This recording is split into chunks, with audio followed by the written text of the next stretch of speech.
ہمیں را کا ایجنٹ ڈکلیئر کیا جاتا تھا.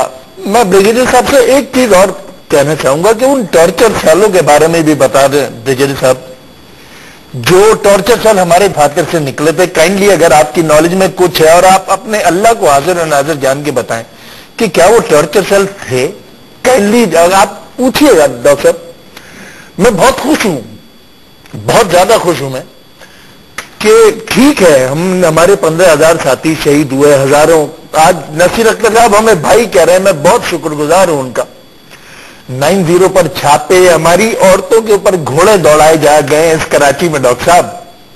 ہماری بہنوں کے اوپر گھوڑے دوڑائے گئے ہیں, ان کے اوپر فوجیوں نے اور پولیس والوں نے چڑھ کے. It's a big day for us. میں کچھ بھی نہیں کہنا چاہتا. آج تو جیت ہے آپ کی. آج تو اس پلیٹ فارم سے نصیر اختر صاحب نے آپ کو بھائی کہا اور وہ تمام الزامات جو تھے وہ آپ پر سے آج ختم ہو رہے ہیں. تو آج تو بہت خوشی کا دن ہے آپ کا کہ پوری دنیا نے سنا. مجھ سے بات نہیں کی جا رہی ہے ڈاکٹر صاحب, مگر میں یہ چاہوں گا کہ میں بہت شکر گزار ہوں آپ کا, بریگیڈیئر امتیاز صاحب کا, نصیر صاحب کا, کہ انہوں نے کم از کم آج سچ بولا ہے. 1992 آج 2009 ہے, 20 سال کا تقریباً عرصہ ہو گیا, 17 سال ہو گئے. اب شکر ہے کہ لوگوں نے سچ بولنا شروع کیا اور ہم پراؤڈ پاکستانی تھے. ہم کو جیسے جیسے الزامات دیے گئے میں شکر گزار ہی ہو سکتا ہوں. ٹھیک ہے. یہ جناب بریگیڈیئر امتیاز صاحب, آپ نے آج بہت اہم باتیں بھی بتائی. آپ کے ساتھ بھی بڑا ظلم ہوا. 4 سال آپ کو اور پھر 7 سال آپ کو جیل میں ڈالا گیا, آپ کو اکیلے آئسولیشن میں رکھا گیا, بڑا ظلم آپ کے ساتھ کیا گیا. ایک سوال اور جو کانسپیریسی بہت امپورٹنٹ ہے اس چیز میں, پاکستان کی, جس میں پاکستان کے لوگوں کے دل دھڑکتے ہیں, نیوکلیئر جو کانسپیریسی تھی, مختصر بتائیے کہ یہ نیوکلیئر کانسپیریسی. ٹارچر سیل کو اور کلیئر کر دیں. میں چاہتا ہوں کہ آج ریکارڈ اسٹریٹ ہو رہے ہیں. تو وہ انہوں نے بتا تو دیا ہے. انہوں نے تو جب یہ کہہ دیا کہ جنا پور کے نقشے کی پوری انکوائری کی, کہیں نہیں ملا.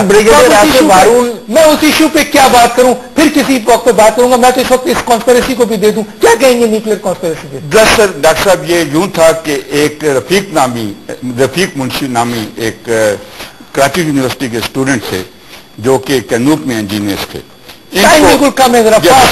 سی آئی اے والوں نے ان کو اپنا ایجنٹ بنایا اور ایجنٹ بنا کے واپس لانچ کیا اور ان کو یہ ٹاسک دیا کہ پاکستان کی جتنی نیوکلیئر انسٹالیشنز ہیں ان کے اندر یہ اپنے ایجنٹ پیدا کریں اور پاکستان کے نیوکلیئر پروگرام کے متعلق جتنی بھی معلومات ہیں, جتنا بھی اس کا اکوپمنٹ وغیرہ ہے, اس کی پروٹیکشن ارینجمنٹس ہیں, اس کی معلومات فراہم کریں. اور جب ان کو وہ وقت بتائیں گے اس وقت وہ جو ایجنٹ ان انسٹالیشنز کے اندر ہوں گے اس کے ذریعے ٹیکنیکل سیبوٹاج کرایا جائے گا. بہرحال اس کے اللہ تعالیٰ کی مدد سے مجھے بوقت انیشل لیڈ ملی. تقریباً 11 مہینے تک میں نے یہ آپریشن پلان کر کے اور اس کو ایگزیکیوٹ کیا اور آخر میں اس آپریشن کو ناکام کیا. یہ بھی آپ نے کیا ہے جو پاکستان کے نیوکلیئر اثاثوں کے خلاف پاکستانی ایک آدمی کو ملا کے کس کنٹری نے یہ سازش کی تھی؟ سی آئی اے, امریکن سی آئی اے نے. اب یہ بتائیں کہ ان امریکن سی آئی اے کے جو لوگ تھے جو اس سازش میں شامل تھے, اور رفیق منشی, یہ رفیق منشی کون تھا؟ یہ کس کا کیا ہوا؟ رفیق منشی بیسیکلی میں نے بتایا کنوپ میں انجینئر تھا اور ایم پی گارڈن ایسٹ میں ہاسٹل میں یہ رہتا. ہوا کیا سر؟ اس کا ٹرائل ہوا, اس کو سزا ملی.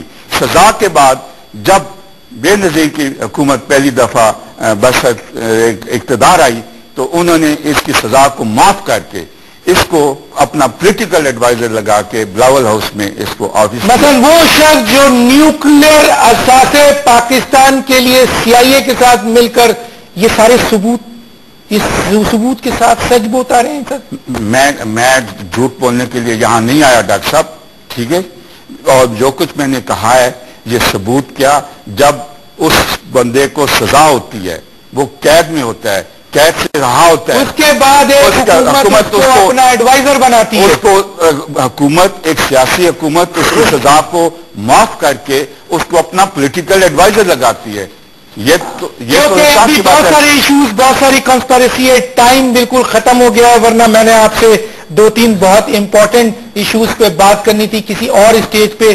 کیونکہ آپ خر صاحب نے آپ کے ساتھ بیٹھنا ہے تو اس وقت میں اس ایشو پہ بات کر لوں گا. آپ کا بہت شکریہ کہ آپ اسلام آباد سے تشریف لائے اس پروگرام کے لیے. اور حیدر عباس رضوی صاحب، آج تو آپ کی خوشی کا دن ہونا چاہیے.